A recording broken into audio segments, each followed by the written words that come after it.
देखो, अगर हम बफर की बात करें तो बफर जो है, अगर एसिडिक बफर की हम बात कर रहे हैं तो बफर हमारा जो है लेस देन 7 pH पे होगा। पीएच जो है लेस देन 7 होगा। अगर हम बेसिक बफर की बात करते हैं तो वहाँ पे पीएच जो है मोर देन 7 होना चाहिए। ठीक है। एसिडिक बफर की बात करेंगे तो देखो, बफर होता क्या है कि ये सपोज हमारे पास जो है यहाँ पे हमारे पास जो है बफर है, और इस बफर का जो है पीएच जो है, पीएच मान लीजिए कि बफर का पीएच जो है 6 है, और ये 6 pH है, तो हम इसको बोल सकते हैं कि ये हमारा बफर एसिडिक बफर है। अब अगर हम यहाँ पे थोड़ा सा एसिड ऐड करें, या फिर हम जो है बेस ऐड करें,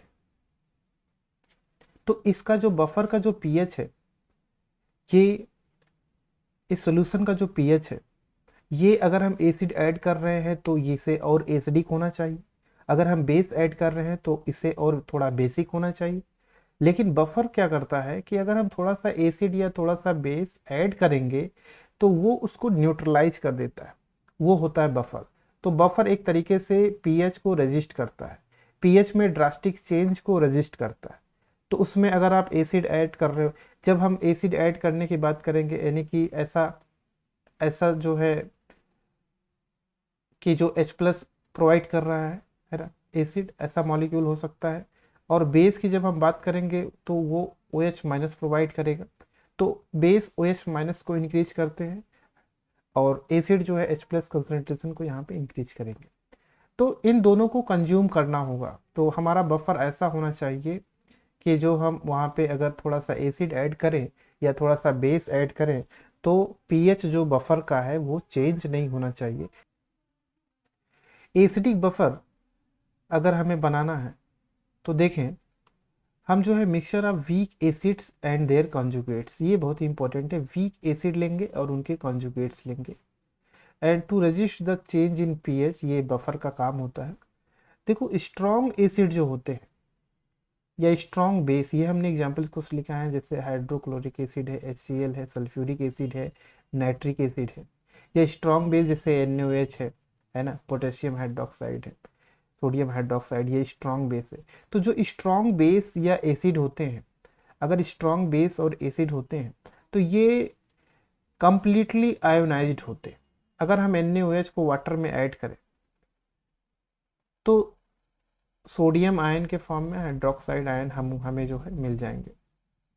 अगर मान लो कि हमने जो है 5 मोल 5 मोल NaOH, या 5 मोल NaOH, या हम मोल बढ़ा भी सकते हैं या कम भी लें, हम अगर इसको वाटर में डिजॉल्व करते हैं तो हमें 5 मोल जो है सोडियम आयन एंड 5 मोल जो है OH आयन जो है हमें मिल जाएंगे। तो जितना मोल हम यूज करते हैं NaOH का, बेस का, स्ट्रॉन्ग बेस हो या स्ट्रॉन्ग एसिड हो, वो सारे के सारे किसमें डिसोसिएट हो जाते हैं, आयनिक प्रोडक्ट में डिसोसिएट हो जाएंगे। हमारा टोटल जितना भी हमारा 5 मोल जो है NaOH था वो सभी वाटर में डिसोसिएट हो गया। जब हम बफर बनाते हैं तो वहाँ पे हम स्ट्रॉन्ग एसिड या बेस नहीं लेते, हम वीक एसिड या वीक बेस लेते हैं। वीक एसिड लेंगे तो हम एसिडिक बफर बनाएंगे, अगर बेस लेते हैं तो हम बेसिक बफर बनाते हैं। बिकॉज इनको हम क्यों लेते हैं, because not completely ionised in water, so they common in biological system. तो हमारे बायोलॉजिकल सिस्टम में जो बफर होता है, जैसे हम ब्लड की बात करें तो कार्बोनिक एसिड होता है, वहाँ पे बफर का काम करता है। तो वो कम्प्लीटली आयोनाइज्ड नहीं होते हैं, plays important role in metabolism and its regulation. For example, acetic acid जो है ये कॉमन होता है, ये एक वीक एसिड है। इसी को एग्जाम्पल लेके हम देखते हैं। एसिटिक एसिड एक वीक एसिड है, यानी कि ये जो है एसिडिक फॉर्म है, ये एसिड है, ये डिसोसिएट होता है तो यहाँ से H+ देगा, और ये चेंज हो जाता है आयंस में, एक जो है एनायन के फॉर्म में चेंज होगा। इसको हम बोलते हैं कॉन्जुगेट बेस। ये एसिड का बेस है। तो एसिडिक एसिड डिसोसिएट हो गया H+ एंड कॉन्जुगेट बेस पे। अब यहाँ पे जो एसिडिक एसिड है, ये इसके पास पोटेंशियल है कि ये H+ दे सकता है, ये एसिड है। और जो ये बेस है, इसको बेस इसलिए बोल रहे हैं क्योंकि ये H+ अब ले सकता है, H+ रिसीव कर सकता है। तो कॉन्जुगेट बेस जो है H+ को रिसीव करते हैं। ठीक है। और एसिड जो होते हैं डोनर होते हैं। तो यहाँ पे ये H प्लस दे रहा है, तो हम इसको ऐसे भी लिख सकते हैं, H, A stand for acid है। तो इस एसिटिक एसिड को हम Ha से रिप्रेजेंट कर रहे हैं, जो कि डिसोसिएट होता है H प्लस आयन, और इससे साथ में हमको एक कॉन्जुगेट बेस भी मिलते हैं। तो जैसे समझें, अगर मान लीजिए कि हमारे पास 100 मॉलिक्यूल हैं CH3COOH का, तो अगर ये डिसोसिएट होता है तो H प्लस आयन और आपका कॉन्जुगेट बेस मिलेगा, है ना। एसीटेट आयन इसको बोलते हैं, एसीटेट आयन मिलेगा और H प्लस आयन मिलेगा। तो कितना मिलेगा? तो पता चला कि जो है ये आपका, मान लीजिए कि 50 H प्लस आयन मिल गए और 50 आपका जो है ये एसीटेट आयन मिल गए। तो यहाँ पे हमारा जो है कितना बचा, यहाँ पे हमारा 50। तो जो 100 मॉलिक्यूल पूरा आपका एसीटेट जो एसिटिक एसिड था, 100 मॉलिक्यूल, ये सारे के सारे डिसोसिएट नहीं हो रहे, ये इसमें डिसोसिएट होते हैं H plus ion and acetate ion में। फिर एसीटेट आयन इसमें रिवर्सिबल है, रिवर्सिबल का साइन हम यहाँ पे लगा रहे हैं, इसका मतलब कि ये कंप्लीटली आयोनाइज्ड नहीं है।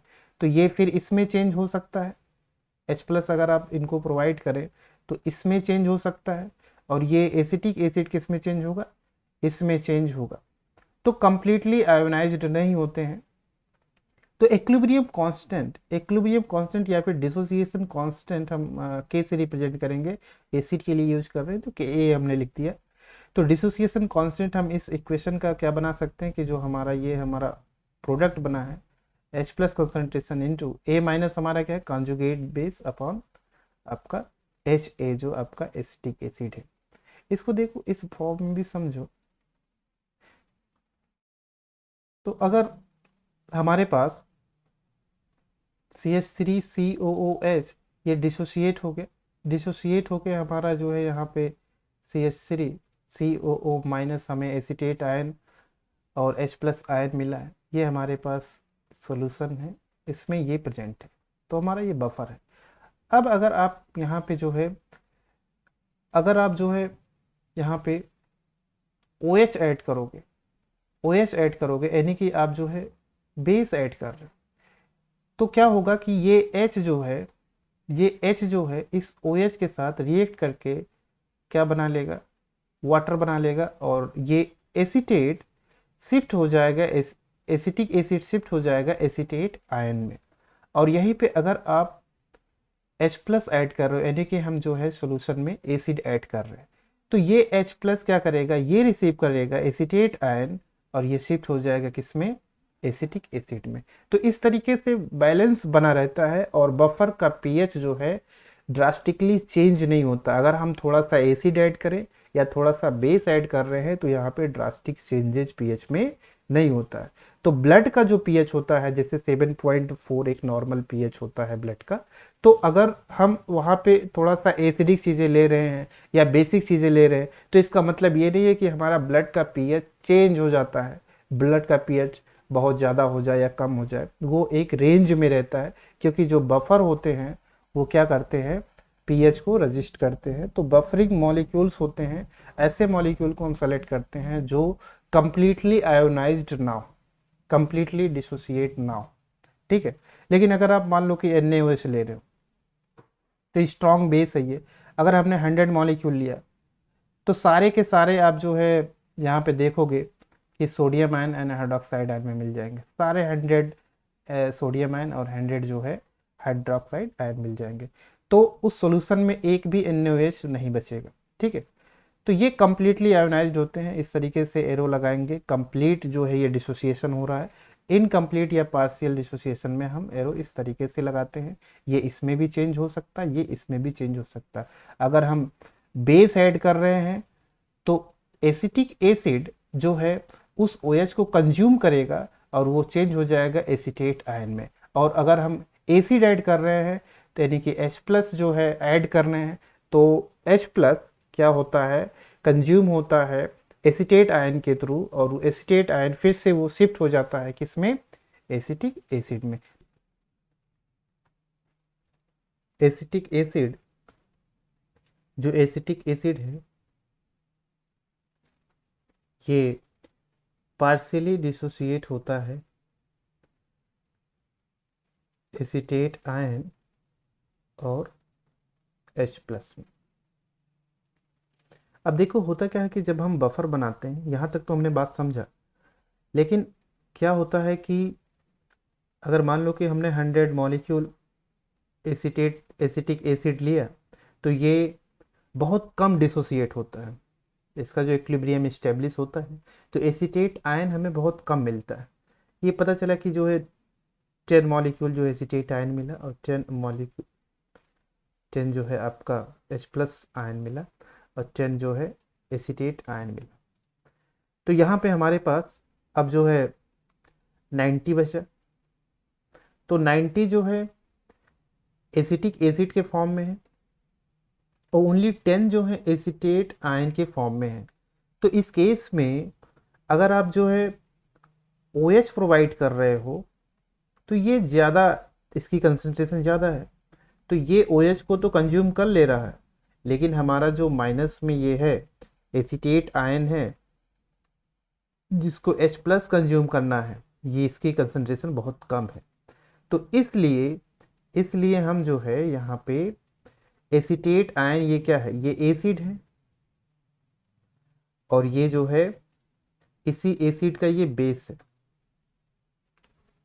तो इस बेस का हम साल्ट लेते हैं, जो साल्ट लेंगे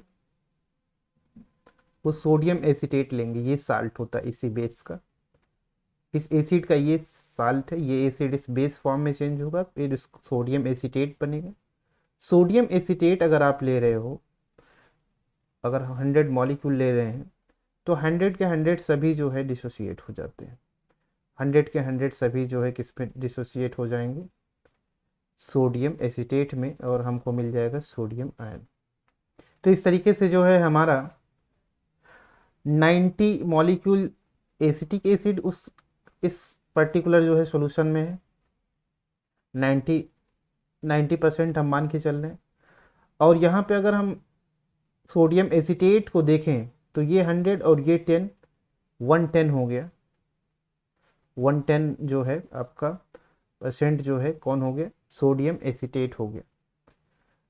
तो यहाँ पे अगर हम एसिड और बेस ऐड करके इस बफर में पीएच को चेंज करना चाहें, तो दोनों टाइप के हमारे पास आयंस हैं, दोनों टाइप के मॉलिक्यूल जो है बराबर बराबर है। हमारा एसिड भी बराबर है, हमारा बेस भी बराबर है, ये जो कॉन्जुगेट बेस है ये भी बराबर है। तो जो हमारा बफर में कॉन्जुगेट बेस होता है वो बेसिकली किसकी वजह से हो रहा है, इस एसिड के डिसोसिएशन से कम मिल रहा है, इस सोडियम एसीटेट जो साल्ट है हमारा इससे मिल रहा है। तो जब भी हम बेस की बात करें, यहाँ पे हम साल्ट समझ लेना कि साल्ट था जो डिसोसिएट हुआ और वहां से हमारा एसीटेट आयन, ज़्यादातर एसीटेट आयन आपका बफर में उस साल्ट से आएगा। ठीक है,